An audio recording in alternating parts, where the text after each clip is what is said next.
سابق نگران وزیر داخلہ اور پاکستان پیپلز پارٹی کے رہنما میر سرفراز بگٹی جمعے کو بلا مقابلہ بلوچستان کے وزیر اعلیٰ منتخب ہو چکے ہیں۔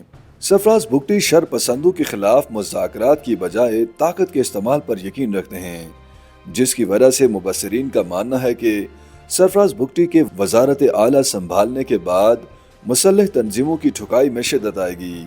مبصرین کے مطابق سرفراز بگٹی مفاہمت کی بجائے مسلح تنظیموں کو عوام کا خون بہانے کا ذمہ دار سمجھ کر طاقت کے استعمال کے قائل ہیں۔ ان کے وزیر اعلیٰ بننے سے یہ سمجھا جا رہا ہے کہ شاید ریاست بات چیت کے بجائے مسلح تنظیموں کے خلاف طاقت کے استعمال کو زیادہ قابل عمل سمجھتی ہے۔ اب دیکھنا یہ ہے کہ سرفراز بگٹی وزیر اعلیٰ بن کر اپنے موقف پر قائم رہتے ہیں یا پھر نئی حکمت عملی اپنائیں گے۔ خیال رہے کہ سرفراز بگٹی ایک سیاسی خاندان سے تعلق رکھتے ہیں اور وہ سینیٹر بننے کے بعد نگراں حکومت کا بھی حصہ رہ چکے ہیں۔ سرفراز بگٹی 1981 میں بگٹی قوم کے ممتاز قبائلی سیاسی رہنما میر غلام قادر مسوری بگٹی کے ہاں پیدا ہوئے۔ میر سرفراز بگٹی نے لارنس کالج مری سے اپنی تعلیم مکمل کی۔ ان کے والد میر غلام قادر مسوری بگٹی نے 1988 میں پیپلز پارٹی میں باقاعدہ شمولیت اختیار کی تھی۔ میر سرفراز بگٹی سال 2013 میں پہلی بار رکن بلوچستان اسمبلی منتخب ہوئے تھے۔ سابق وزیر اعلیٰ ڈاکٹر عبدالمالک بلوچ اور نواب ثناء اللہ زہری کی حکومتوں میں سرفراز بگٹی نے بحیثیت وزیر داخلہ اپنی خدمات پیش کیں۔ 2018 کے عام انتخابات میں میر سرفراز بگٹی نے حصہ لیا، تاہم انتخابات میں ناکام ہوئے۔ وہ 2018 میں سینیٹر منتخب ہوئے اور سینٹ میں بلوچستان کی نمائندگی کی۔ 2021 میں دوبارہ سینیٹر منتخب ہو کر ایوان بالا کا حصہ بنے، تاہم 2023 میں بننے والے نگران سیٹ اپ میں بحیثیت وفاقی وزیر داخلہ اپنی خدمات پیش کیں۔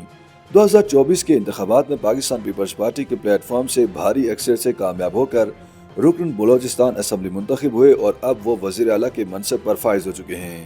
سرفراز بگٹی کے والد سابق گورنر اور سابق وزیر اعلیٰ بلوچستان نواب اکبر بگٹی کے اتحادی تھے، تاہم 80 کی دہائی کے آخر میں ان کے مخالف بن گئے اور اس وقت بگٹی قبیلے کی ذیلی شاخ گلپر سے تعلق رکھنے والے امیر حمزہ گلپر اور نواب اکبر بگٹی کے رشتہ دار میر حمدان راہیجہ بگٹی کے ساتھ مل کر نواب اکبر بگٹی کے خلاف سیاسی اتحاد بنا لیا۔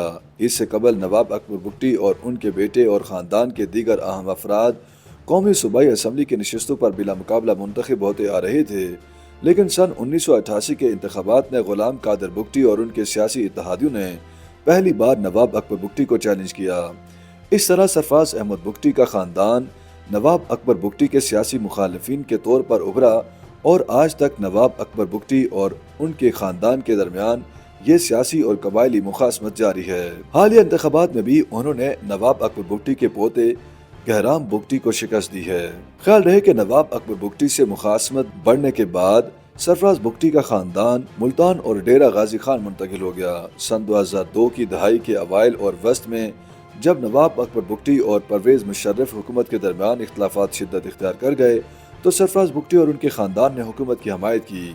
نواب اکبر بگٹی نے حکومت کی حمایت اور ڈیرہ بگٹی میں فورسز کی آمد کے لیے ذمہ دار ٹھہراتے ہوئے قبائلی لشکر بھیج کر سرفراز بگٹی کے والد، بڑے بھائی اور چچا کو ڈیرہ بگٹی کے علاقے پھلاوگ سے پکڑ کر کئی ماہ تک نجی جیل میں قید رکھا۔ تاہم مارچ 2005 میں نواب اکبر بگٹی کے خلاف سیکیورٹی فورسز نے ایک کارروائی کی اور ان کے قلعے کو راکٹوں اور بھاری اسلحے سے نشانہ بنایا، جس کے بعد نواب اکبر بگٹی علاقہ چھوڑ کر پہاڑوں کی طرف چلے گئے۔ اس طرح سرفراز بگٹی کے والد اور باقی رشتہ داروں کو رہائی ملی۔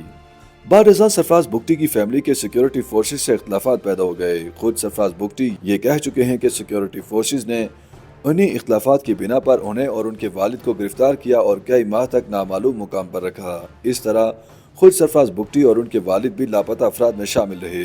سرفراز بگٹی سن 2013 کے انتخابات میں پہلی بار آزاد حیثیت سے بلوچستان اسمبلی کے رکن منتخب ہوئے اور پھر نون لیگ میں شامل ہوئے۔ وہ ڈاکٹر عبدالمالک بلوچ کی سربراہی میں مسلم لیگ نون، نیشنل پارٹی اور پختونخوا میپ کی مخلوط حکومت میں وزیر داخلہ بنے تو سیاسی منظرنامے پر نمایاں ہوئے۔ باقی وزراء اور حکومتی حکام کے برعکس سرفراز بگٹی بلوچ مسلح تنظیموں اور عسکریت پسندوں کے خلاف کھل کر بولتے رہے اور لاپتہ افراد کے حوالے سے بھی سخت گیر موقف رکھا۔ اس طرح انہیں بلوچستان کی سیاست میں اسٹیبلشمنٹ نواز سیاستدان کی حیثیت سے شہرت ملی۔ سرفراز بگٹی سن 2018 کے اوائل میں نواب ثناء اللہ زہری کے خلاف عدم اعتماد کی تحریک اور نون لیگ میں بغاوت کر کے بلوچستان عوامی پارٹی